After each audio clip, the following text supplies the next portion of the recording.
দর্শক সবাইকে বাংলা নববর্ষের শুভেচ্ছা। আমি এই মুহূর্তে রয়েছি টিএসসিতে।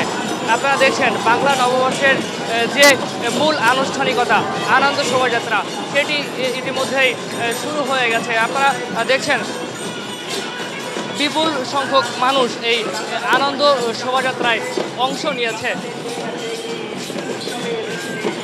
আনন্দ শোভাযাত্রা কিন্তু মানুষের মধ্যে আনন্দে রূপ নিয়েছে। বাঙালির যে আনন্দে নেচে গেয়ে বাঙালির যে ঐতিহ্যের উৎসব পহেলা বৈশাখ সেটি কিন্তু বাঙালি এখন পালন করছে। এবারের পহেলা বৈশাখকে কেন্দ্র করে বেশ কয়েকটি মোটিভ তৈরি করা হয়েছিল। তার মধ্যে অন্যতম যে মোটিভ সেটি সাবেক প্রধানমন্ত্রী শেখ হাসিনার একটি মোটিভ তৈরি করা হয়েছিল। বাঙালির শান্তির প্রতীক পায়রার একটি মোটিভ ছিল। জুলাই অভ্যুত্থানকে স্মরণীয় করে রাখতে ৩৬শে জুলাইয়ের একটি মোটিভ তৈরি করা হয়েছিল। সেই সাথে সাথে শহীদ মীর মুগ্ধর একটি মোটিভও কিন্তু তৈরি করা হয়েছিল। দর্শক আপনারা দেখছেন বিভিন্ন জাতি ধর্ম গোত্রের মানুষ সবাই একত্রিত হয়ে মিলে মিশে সবার প্রাণের উৎসব বাঙালির প্রাণের উৎসব এই পহেলা বৈশাখ কিন্তু উদযাপন করছেন। পয়লা বৈশাখের র্যালিটি যে আনন্দ শোভাযাত্রার যে র্যালিটি এটি শুরু হয়েছে ঢাকা বিশ্ববিদ্যালয়ের চারুকলা অনুষদ থেকে।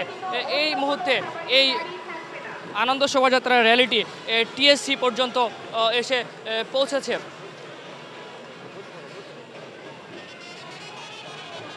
দর্শক যে মোটিভের কথা আপনাদেরকে বলছিলাম যে শহীদ মীর মুগ্ধের যে মোটিভটি শহীদ মীর মুগ্ধের যে মোটিভটি তৈরি করা হয়েছিল পানি লাগবে পানির যে মোটিভটি সেই মোটিভের পাশাপাশি বাঙালির ঐতিহ্য টেপা পুতুলেরও একটি মোটিভ তৈরি করা হয়েছিল। মোটিভগুলো আস্তে আস্তে সামনের দিকে আসলে আমরা আপনাদেরকে দেখাতে পারবো। আপনারা দেখছেন মানুষের মধ্যে যে বিপুল উৎসাহ উদ্দীপনা সেটি কিন্তু এখানে চোখে পড়ার মতো। যে যার মতো বিভিন্ন রঙে সেজেছেন পহেলা বৈশাখকে রঙিন করতে। আমরা এখানে সব শ্রেণী পেশার মানুষকে দেখছি, ছাত্র শিক্ষক থেকে শুরু করে সকল শ্রেণী পেশার মানুষ তারা বিপুল উৎসাহ উদ্দীপনার মধ্য দিয়ে কিন্তু এই আনন্দ শোভাযাত্রায় অংশ নিয়েছে। দর্শক আপনাদেরকে জানিয়ে রাখতে চাই অন্য বছরগুলোতে এই র্যালির যে নাম সেটি ছিল মঙ্গল শোভাযাত্রা। এবছরে নামে একটি পরিবর্তন আনা হয়েছে। মঙ্গল শোভাযাত্রার পরিবর্তে এবছর আনন্দ শোভাযাত্রা করা হচ্ছে।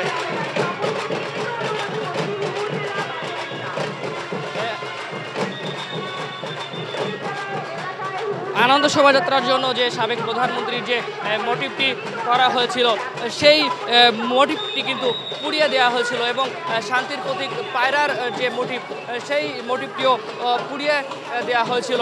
কিন্তু চারুকলা অনুষদের যারা শিক্ষার্থীরা রয়েছেন তারা কিন্তু সেই মোটিভটি আবারও তৈরি করেছেন এবং সেই মোটিভের সাথেই কিন্তু এবারের আনন্দ শোভাযাত্রা অনুষ্ঠিত হচ্ছে।